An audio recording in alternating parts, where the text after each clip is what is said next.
DSPN, the Devlin Sports Podcast Network. DSPN, January 2025. So the way we're doing it is we're kicking in with a couple of interviews every day on YouTube. Click that subscribe button. We're creating a community. We want to get to 3,000 subscribers as quick as we possibly can. We're just about there. So if you can like and you can follow and you share and you can subscribe, we're very, very grateful for that. We're also all over social media. So check us out, Martin Devlin _DSPN, Instagram, TikTok. We're on Facebook. We're on Twitter or X. And we're talking Australian Open. Day one was yesterday. Day two, today, our man on course, on site, Dave Worsley. Welcome back, mate. Yeah, thanks, Marty. Not quite on course yet or on site just yet, in the hotel. A couple of cracking five-setters I actually watched last night. I just happened to tune in, and Rude with the five-setter and Nishikori with the winner too. One of the big changes this year is the coaches are allowed to talk, and we saw that in both of those matches last night. Now, the coach can either be communicating via laptop, sitting up and watching from high, or the coach can be actually courtside and you can come over and talk to him. How much of an influence is that going to have on this tournament, and with particular relevance to the most high-profile coach in world tennis at the moment, a certain Andy Murray, who's on Djokovic's side? Yeah, it could be interesting. I mean, this is the first time it's really happened like that, and they've got a pod, as they're calling it, down on court side. However, some players have already said, well, so what? I don't need it. Others have said, well, I really do need it. Stefanos Tsitsipas, the Greek player, his father has been fired and then brought back in again. You can't really fire your father too often. But he will be courtside and he will be very vocal.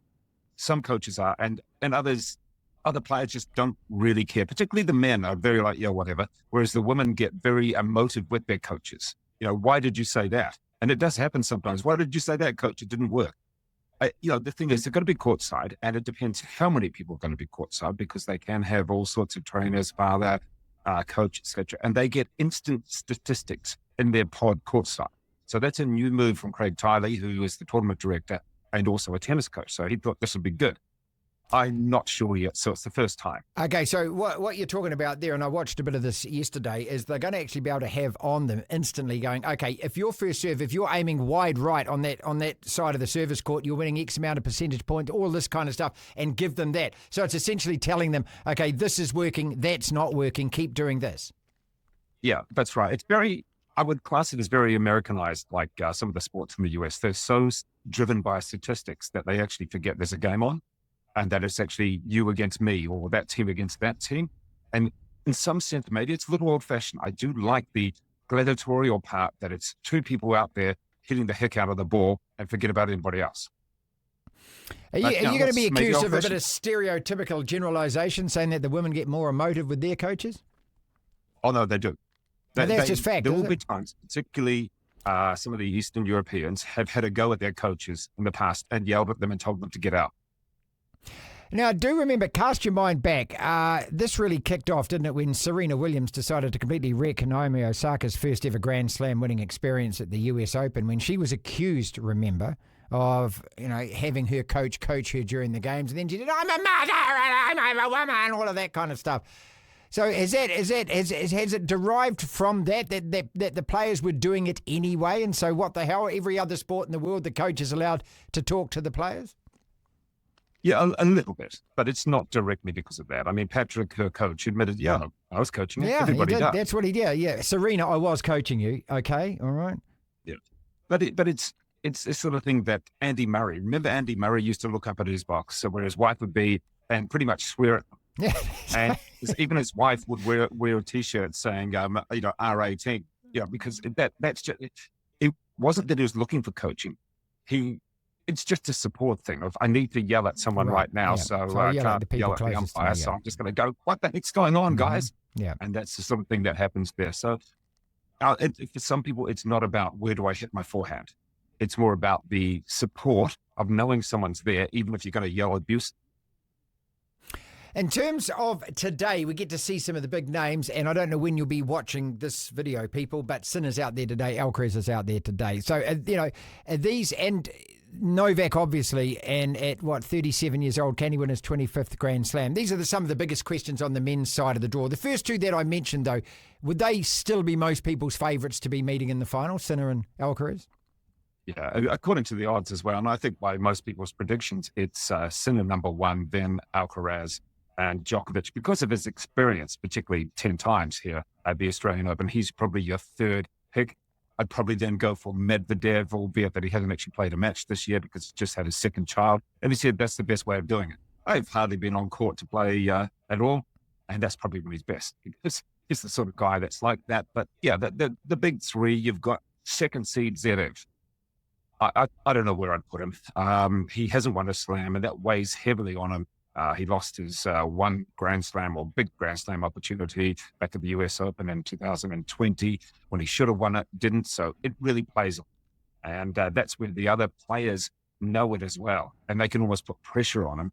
So, yeah, Alcaraz at the second half of the draw, bottom half of the draw. It's quite a busy part of the draw, and Sinner up the top perhaps has an easier run. Slightly easier run to the final. Where's Novak then? Is he at the bottom half, is he? Yeah, yes, yeah. So he's got some tough ones in his part of the draw. I mean, once you get to the third round, you start seeing seeded players up against each other. Maybe the lower and the higher seeds up against. And once you get to the fourth round, well, hey, it's just like, well, how come those guys are playing each other? So in theory, you should go through the first round. However, you get some player who's not meant to really drive you and push you and that sort of thing. And, you've got to be on your game pretty much for all 7 matches. Yeah, you got to win 7. The first couple of rounds, we always talk about a hell of a lot of other stuff that's going on because unless there is massive upsets, of course. Novak, every press conference from here on in, there's going to be an Aussie journalist who's going to be asking him about, do you really think that you were poisoned when you arrived here, did not declare the fact you were non-vaccinated, so you misled immigration on your immigration form. Let's not forget all of this. I mean, this is what, Novak is the victim. He's saying, oh my God, I'm so badly treated. Immigration form says, were you vaxxed? You lied on that form. They detained you and then they got rid of you out of the country. And then he says that he had high mercury poisoning. He did this in an interview with, I don't know, some magazine in the States. I can't even remember which one it is. And now he refuses to answer questions about it. Do you expect him to be peppered with these, or are they going to try and shut it down again like they did the other day? He said that. Look, that was ages ago. I don't want to talk about it anymore. Well, you just did a bloody big article about it in GQ magazine or something, mate. Yeah, it's the Naomi Osaka. I don't like the media, but I've just done a big story for millions of dollars in the media. There you go. It's one of those things that happens. And I understand how he said that going through customs in Australia, I still feel a little bit nervous. I mean, I think you would, wouldn't you? If you've been that's because you were guilty, mate. You filled out the form with a lie. Well, I mean, for the rest of us, that's actually a crime when you go through immigration in another country. Potentially could say he was misled by the tournament director who said, yeah, you can come on and don't worry, it's all fine. Well, it's still a yes or no. Are you vaccinated, yes or no? Novak. Yes, that's an interesting point. That's the only relevant point, isn't it? Yeah, look, it's going to keep on happening. I mean, there's so many things that are going to be asked, and are still asked all the time. I mean, you've got Jannik Sinner, who is likely to be banned this year, retrospectively, maybe. So he might not actually be, hey, by the way, you can't play for 6 months. It might be you will have to have 1 month off and miss a slam.